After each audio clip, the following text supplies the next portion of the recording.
The Spanish Cup match against Betis gave us a new great illusion. Hansi Flick sold us an absolutely dominant Barcelona, which seemed to always have one more player on the field. The new idea our coach tested caused real euphoria among Barcelona fans. This is one of my favorite Barca performances of the season. The technical ability on show is beyond belief. I can't get enough of this man. The football we're playing right now, wrote one of the popular blaugrana bloggers, Neal Gardner, on X. And this is what Hansi Flick came up with to break world football at the helm of Barcelona. Once again, when the starting lineup for the Spanish Cup round of 16 was announced, fans were intrigued by Dani Olmo starting as the number 9. We were also impressed by Flick's idea of playing without a classic center forward. Among other updates, Peña returns to goal, Araujo is someone we'll now see regularly, Martin replaced Balde, Frankie gave Casado a rest, and Dani played instead of Robert. Before the match even began, reliever journalist Albert Blaya Sensat revealed Flick's plan. I hope to see Dani Olmo as a false 9 against Betis, who always struggle with defending the inner zones. I'm eager to see how this space distribution works. On the day Barcelona dropped points in their La Liga away game against the Sevilla club, Flick clearly explained the key issue. It was the rush in decision-making, the lack of control over the game's tempo, and over the opponent. With Olmo as a false 9, Barcelona's coaching staff added another midfielder without losing the element of surprise for the opponent in the final third. Any player could rush into the center forward position, especially Rafinha, Lamine, or Gavi. And this plan worked 100%. Hansi Flick introduced another exciting version of Barcelona that already reminded fans of Cesc Fabregas playing this position. Let's not forget that Dani played as a false 9 in the Euro 2020 final against Italy. Now Barca fans better understand Flick, who prioritized Olmo's transfer over Nico Williams in the summer. Dani can play everywhere. Look at our positioning. Gerard Martin played as a left winger in attack. Pedri and Frankie were the conduits for the ball into the final third.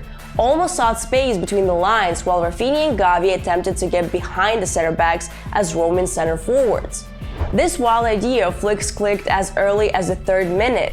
Pedri cut through Betis' second defensive line with a solo run, passed to Olmo, and he found Gavi, who filled the center forward zone. Perfect. Just as Flick drew it up on the tactical board. Then Olmo showed his understanding of positional play. Gavi found Dani with a precise pass, but the goalkeeper interfered.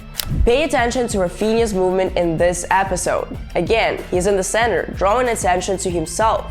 The Brazilian is one of the best players in the world in terms of football IQ. In the 20th minute, Olmo once again optimally positioned himself. A precise pass from Martin and a shot off the post. And again, alongside Dani were the all-round players Rafinha and Gavi. Betis center backs Bartra and Nathan lost sight of the screw. In the 25th minute, exactly what Albert Blaya Sensat predicted before the match happened.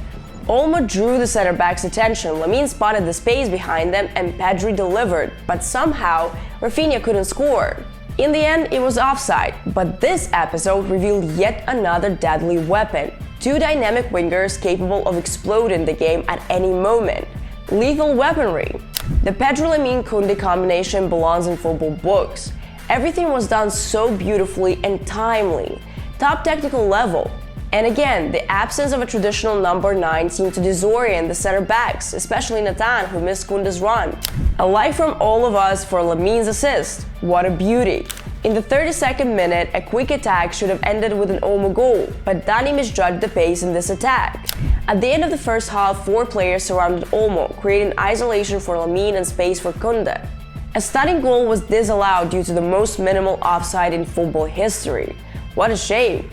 Both Yamal's assist and Koundé's goal were top class, as was our false 9's work in this episode. In the 55th minute, Flick showcased how Koundé's runs into the center forward position could be used. Jules blocked the defender, Frankie delivered a perfect pass to Lamine, and he scored. And again, offside. Still, the deceptive maneuvers with the false 9 and other players overloading the center backs worked brilliantly, leaving them unable to control or cover.